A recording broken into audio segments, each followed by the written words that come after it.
All right, let's get to the news hour and check out what is happening from the world of business. And we kick-start it off from the Tunisian business delegation to Uganda opens up potential market for Tunisian investors. The two-day delegation happening at the Kampala Hotel attracted 20 Tunisian companies seeking for market of their goods and services in Uganda. Let's have more of the details. The Tunisian-Ugandan business delegation, which is a two-day event, will focus on strengthening and creating more business opportunities for the private sector. The Tunisian-Ugandan Business Forum will build bridges between North and East African trade markets and strengthen the existing bilateral relationships between the two states. Jemba Kanakulia Mulondo and Thaddeus Musoke of Kasita identified the key advantages that the Ugandan traders will get from the business delegation and the impact of the Tunisian goods in the Ugandan market. Introducing Tunisia to Ugandans, that is different goods that are being produced from Tunisia, which can be imported into the country, and leveraging on the African Continental Free Trade Area arrangement, which is in line with increased economic inclusion within the continent of Africa, and how best we can take opportunities that come with it. Now, today we have seen several of the companies from Tunisia showcasing what they have, from finished products to hardware and construction materials, assorted items. By our comrades from Tunisia to come and participate in their export promotion campaign. Because they know Uganda has a very potential market for their products, and by that their products are of good quality. So that's what we are telling the government, but you are promoting Bubu.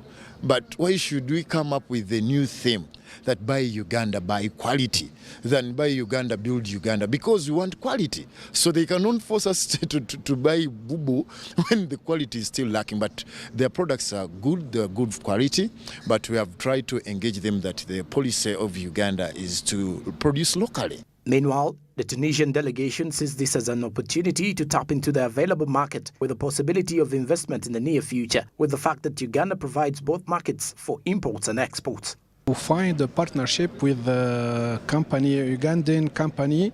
So we are looking, we have some companies that are in distribution, others that are in construction, other in medical. So the objective is to find a partner to collaborate, perhaps for distribution, even more, perhaps it could be for investment, for partnership, for investment. This is our objective. It's our first visit to the market. We will discover during this visit level, I think it will be a distribution relation, but the principle is that it should be a win-win relationship. I mean, we will be together winning, we will study, and it can, after, to be more effective, I think it could be an investment, because I think here in the market there is a lot of potential. Maha Ben Isa of the Mediterranean International Trading Company, also from Tunisia, believes that with Uganda it is easier to break into other African markets since it's well situated and stable, providing room for peaceful transition for business. I'm a member of COMESA since 2018. I think this is a big opportunity to start a new partnership with Tunisia and Uganda. And all of these countries have many potentials. So why we are here with 20 companies, Tunisian companies, that we just to introduce ourselves here. So for Uganda is center of Africa, is well situated, and with Uganda we can penetrate other markets, I think. Also, I think the situation in Uganda is stable, and you know, for trade and for investment, we need. On the other hand, the ambassador of Tunisia to Uganda, His Excellency Mohammed Salim Hafousi, noted that this forum is going to strengthen the relations between Uganda and Tunisia, and this will create awareness of the business opportunities available for both countries. The investors come to this beautiful country, first of all, to show the willingness of Tunisia to strengthen its relations, cooperation relations with Uganda. Secondly, we are African countries, and unfortunately we don't know much more about each other. We know about football teams, about sports teams, but unfortunately in business we don't know what are the potentialities, the potential of each other, and we don't know about the comparative advantages of each other. He also said the forum was meant to take place last year. Due to COVID restrictions, it was pushed to this year, and also acknowledged the fact that Uganda is doing well to curb the spread of COVID-19. But this event was scheduled last year, but because of the COVID-19 pandemic, so we postponed for 1 year. And even this year, when we are really preparing for the organization of this event, unfortunately there was a resurgence of the COVID-19. But because really we were willing to deal with our brother and sister here in Uganda, so we maintained our first program, and we said we are courageous as Africans, so we need really to maintain the program and to do that, and knowing that here in Uganda, for the authorities in Uganda is one of the African countries that ratified under the AfCFTA, the African Continent Free Trade Area, as this agreement provides the private sector in Uganda more opportunities to have access to wider markets, exchange of technology and socio-economic innovations between African countries. The Tunisian Business Delegation to Uganda Forum was officiated on 5th December and will end on the 7th of December. All right, and on that particular matter still, the Tunisian-Ugandan Business Delegation is a two-day event which will focus on strengthening and creating more business opportunities for the private sector. The Tunisian-Ugandan Business Forum will build bridges between the North and the East Africa trade markets and strengthen the bilateral relationships between the two states. Jemba Kana Kulia Mulundo and Thaddeus Musoke of Kasita identified key advantages which include the good quality of the Tunisian product, as well as the opportunities that will arise as the local investors will actually tap into the same idea here to get into or to break into the Tunisian market over there, and maybe pitching in their ideas to get different investors to help them out execute their businesses. Okay, and away from that, meanwhile, let's move on to the other story. As MTN Uganda officially lists its shares on the Uganda Securities Exchange. MTN Uganda Limited announced that it will proceed with the listing of its 22.4 billion ordinary shares on the Uganda Security Exchange, with trading commencing immediately. This and more as Andrew Barije reports. As long as you don't speak, the masks can come off. Don't speak to each other. MTN Uganda Limited announced that it will proceed with the listing of its 22.4 billion ordinary shares on the Uganda Securities Exchange, with trading commencing immediately. The listing has received the requisite approvals from the Capital Markets Authority in Uganda and the Uganda Securities Exchange. It follows the successful completion of the largest initial public offering in Uganda's history, raising a record of 535 billion Ugandan shillings from applications for 2.9 billion shares, including incentive shares. That MTN Uganda is listing its shares on the Uganda Securities Exchange. I thank you so much for being present today on this historical day, because the listing today on the USC is the climax of a journey that started 3 years ago. This journey started in September 2018.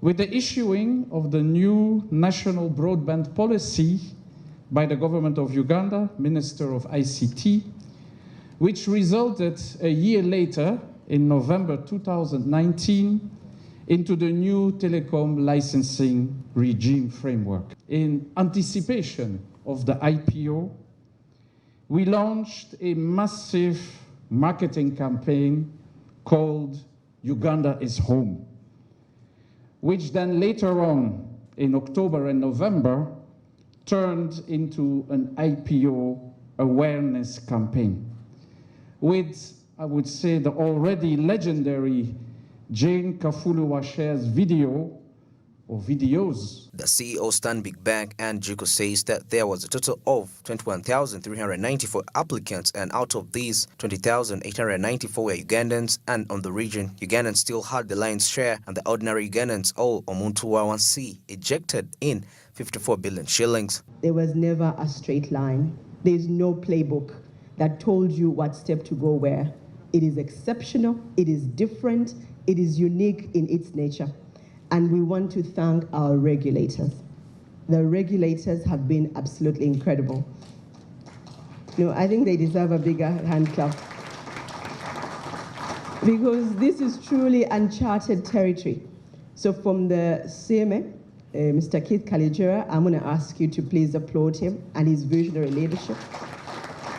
Mr. Paul Bwiso at the Uganda Stock Exchange, we applaud you and we thank you.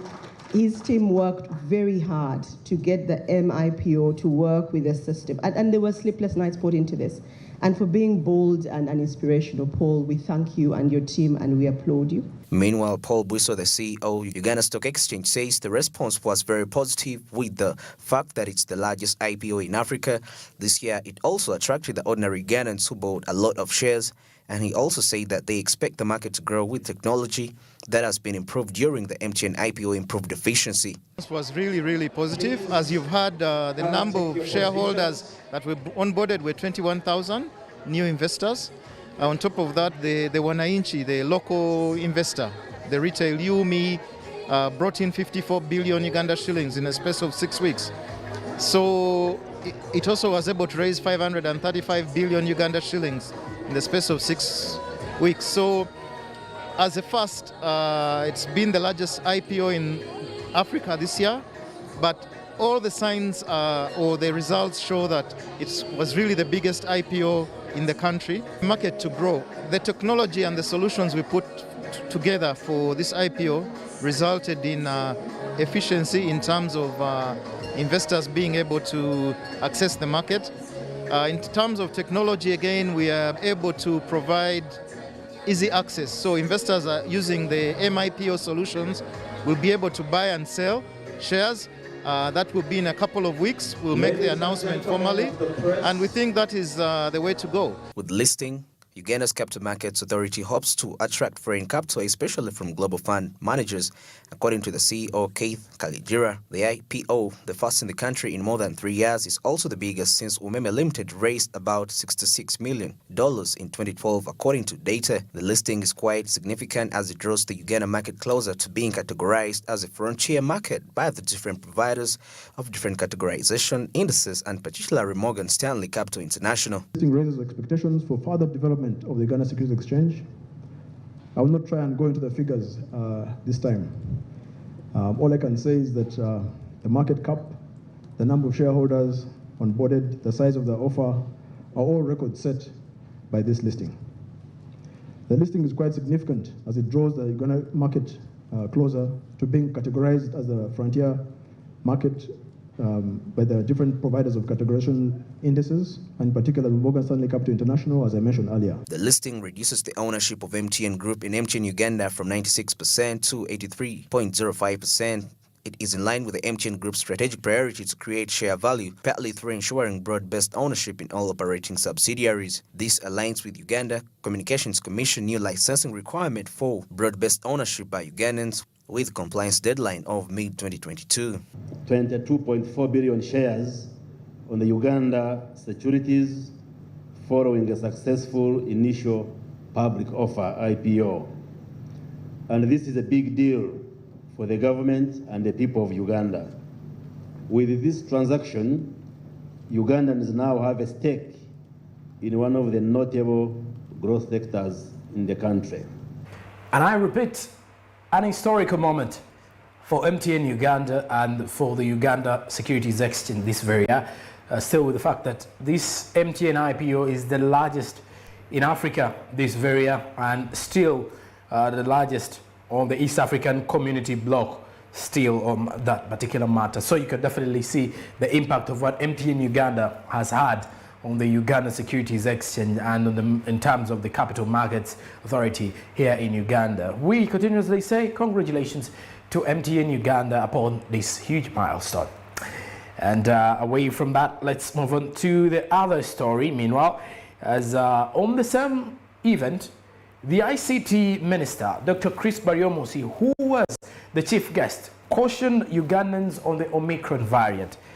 Speaking during the listing of the MTN Uganda on the Uganda Securities Exchange, Baryomunsi said that scientists are still studying the characteristics of the variant, but cautioned Ugandans to remain vigilant. Let's have more of the story. As countries come to terms with the new Omicron variant, it has created tension among nations, and this has led to new travel restrictions and bans, especially on travelers from some African countries.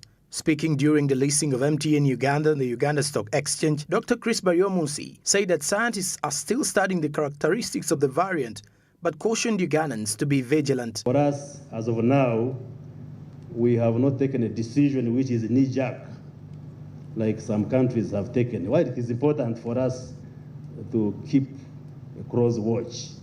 So the scientists are still studying this variant to appreciate its characteristics, but there should be no cause for very big worry as of now.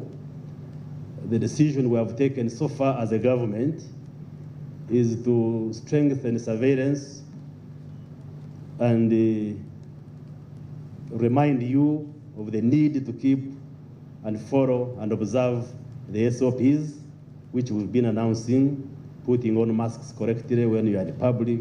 Baryomunsi further said that the government has introduced mandatory testing for whoever is getting into the country, both at the airport and other border points, and with the cases so far recorded, the positives have been for the Delta variant, haven't received any Omicron case. Introduced mandatory testing for all incoming travelers into the country. So whoever is entering into Uganda, whether through the airport or the other border points, we subject you to a COVID test. And we've been getting some few people testing positive. If you test positive, then we subject the sample to further analysis, what in science we call genomic sequencing. That means we further examine the sample to see what kind of strain is causing that positivity. We've been having largely the Delta variant. With this, the minister called upon Ugandans to practice the safety measures and to ensure that they follow the standard operating procedures. And he also assured them that the government has not yet considered another lockdown, but everyone should be vigilant of the Omicron variant. And by this, Baryomunsi pointed out Charles Mbire, who had asked whether the government would close the border points. Vigilant, let's observe the SOPs and other preventive measures. We are doing our best to see that this variant does not come into the country. But if there are any new developments with regard to policy measures which we shall announce, we shall definitely be telling the country. But to Mr. Charles Mbire, for now, we are not crossing out anybody. We are not crossing our border points, but we are working together with experts to observe the properties and the characteristics of this variant. Omicron variant was first identified by scientists in South Africa on November 24th and labeled a variant of concern by the World Health Organization. Evidence suggests that the new Omicron variant may be more transmissible than the already highly transmissible Delta variant, with the European Center for Disease Prevention and Control referencing the variant's immune escape potential and potentially increased transmissibility advantage compared to Delta.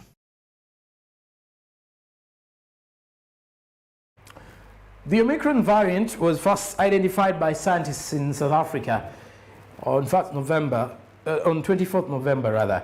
You remember that time when stories were running that a new variant has been discovered in Africa, this time around in South Africa. And the World Health Organization labeled it as a variant of concern, which led to the United Kingdom putting on travel restrictions from natives of South Africa and people coming from South Africa, mandatory quarantine once you're from these countries, South Africa, Malawi, Lesotho, Botswana, as well as even Hong Kong. So you can definitely see. But with what is actually happening, evidence suggests that the new Omicron variant may be more transmissible than the Delta variant. And with the European Center for Disease and the European Center for Disease Prevention and Control referencing the variant's immune escape potential and potentially increased transmissibility advantage compared to the Delta variant. So Ugandans have been urged to take keen and continuously remain vigilant by practicing the standard operating procedures, making sure that they follow all the safety measures that are put in place.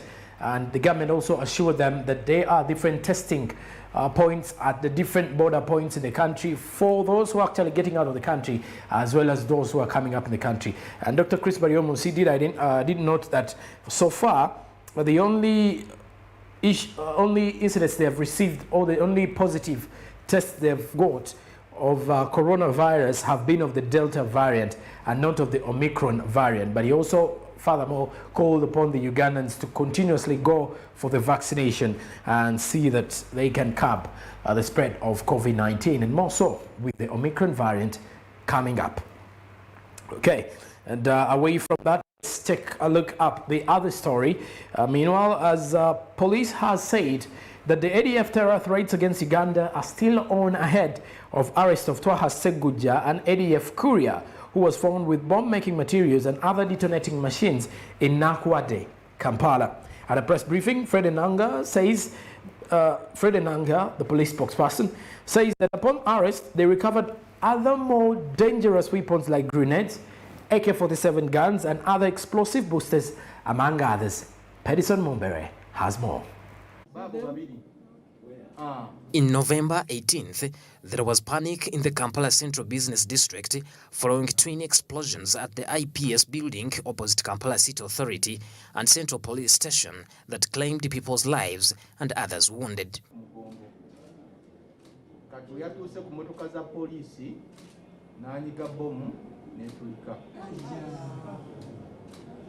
During a press briefing, Fred Enanga, the police spokesperson, challenged Ugandans to remain vigilant, saying that terror threats are still on following the arrest of an ADF courier, Twaha Seguja. Enanga says that upon arrest, they recovered dangerous weapons like grenades, AK-47 gun, and explosive boosters, as well as bomb-making materials. Continue to disrupt plans by the ADF terror cells to carry out more deadly attacks inside the country. You're aware at the beginning of last week, we informed you of an arrest we made on Isma Chiemba, a 24-year-old suspected terrorist and member of the ADF terror cell in Lueza, where we recovered an assortment of terror-related exhibits. Additionally, on the 2nd of December, our task teams managed to track down and arrest Twaha Seguja, alias Kisembo Joseph, a 37-year-old male adult and resident of Nakwade village, Nakabugo parish in Wakiso district. We established that the suspect came to Kampala in 2007. Enanga notes that if they had not recovered these materials, the outcome would have been dangerous and devastating to Ugandans. As a border rider, it is after 11 years in 2018 that he was recruited in the ADF ranks and went to the Eastern DRC for military training. And in furtherance of the ADF plans of attacking Ugandans, he sneaked back into the country with an AK-47. Which was registered it is a Congolese gun. And he started carrying out assignments and the tasks given to him by Medi Nkalubo. You know, Medi Nkalubo is one of the ADF collaborators who is wanted. He also calls himself Benjamin Abubakar Saleh, and he's on our wanted list. Security agents have done several operations. Recently in Kampala, they shot and killed a 36-year-old suspected terrorist arrested in the ongoing counter-terror operations. Adam Matovu, a resident of Tula Zone, Kawempe 1 Ward, Kawempe Division, was shot and killed after he allegedly jumped off a petrol vehicle and tried to escape while being escorted to the Special Investigation Divisions in Chireka. And these two sets of recoveries and arrests within the week have definitely dealt a very big blow to the ADF terror cells inside the country. The suspect, Twaha Seguja, was the main courier. He was the main courier of the ADF network and was actively involved in the transporting of bomb-making materials and weapons amongst their operatives. He had newly shifted in the area where he had spent only 2.5 months, that is beginning 15th of September 2021.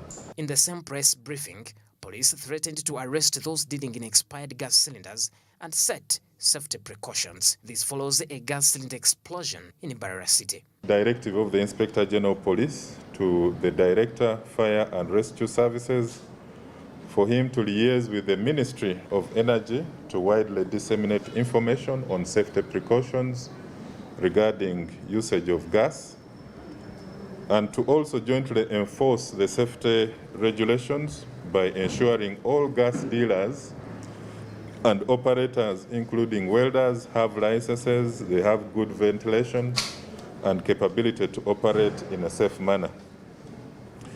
Any cylinder that does not meet the specific requirements will be pulled out of circulation. To gas users, that is people who use gas cylinders or gas in homes and businesses, they should know how to maintain their gas by doing the following. Credible information has it that gas cylinders expire after 5 years. Bedson Mumbere, Smart 24. And we are back. So speaking of the matter of police regarding the ADF, it is situations that Ugandans need to actually live in a situation whereby you're still vigilant here. We have the Omicron variant on your left, you have the terror attacks on your right. So ahead of the festive season, this is a time whereby you need to be really cautious of how you celebrate these days and of how you manage your time as well as your business, because anything can happen at anyone, but God forbid. So if you look at this, in November 18th, there was a panic in Kampala. Remember a time when we had a twin bomb blast, and this created tension across the country, where police has always been going through investigations to track down all those terrorists affiliated to the ADF. And in one way or the other, they are soon getting to the main point. They're getting the suspects and assuring Ugandans to make sure that they keep peace as police is working on that particular matter. Okay, that brings us to the end of our news hour, and we do return after the break.